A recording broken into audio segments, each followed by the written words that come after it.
দেখেন, আল্লাহ পাক হেদায়েত এবং বুঝ সবাইকে দিবেন না। আল্লাহ যে আপনাকে এই কথাগুলো শোনার তৌফিক দিচ্ছেন, বোঝার তৌফিক দিয়েছেন, আপনার কান পর্যন্ত পৌঁছে দিয়েছেন, আপনি সৌভাগ্যবান। আল্লাহ পাক সবাইকে সুযোগ দিবেন না। 1999টা মানুষ জাহান্নামে যাবে, 1999টা মানুষ জাহান্নামে যাবে। এটা হাদিসে আসছে সহিহ বুখারীতে 4 বার। আর আল্লাহ পাক সূরা আরাফের 179 নম্বর আয়াতে ওটাও বলেছেন, ওয়ালাকাদ যারা'না লিজাহান্নামা কাসীরাম মিনাল জিন্নি ওয়াল ইনস। প্রচুর জিনার মানুষকে দিয়ে আমি জাহান্নাম পূর্ণ করে দেব। লাহুম কুলুবুন লা ইয়াফকাহুনা বিহা, হৃদয় ছিল উপলব্ধি করতো না।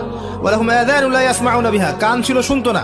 ওয়া লাহুম আ'য়ুনুন লা ইবসিরুনা বিহা, চোখ ছিল দেখতো না। উলাইকা কাল আনআম, এরা ছিল গবাদি পশুর মতো। বাল হুম আদাল, বরং তার চেয়ে নিকৃষ্ট। উলাইকা হুমুল গাফিলুন।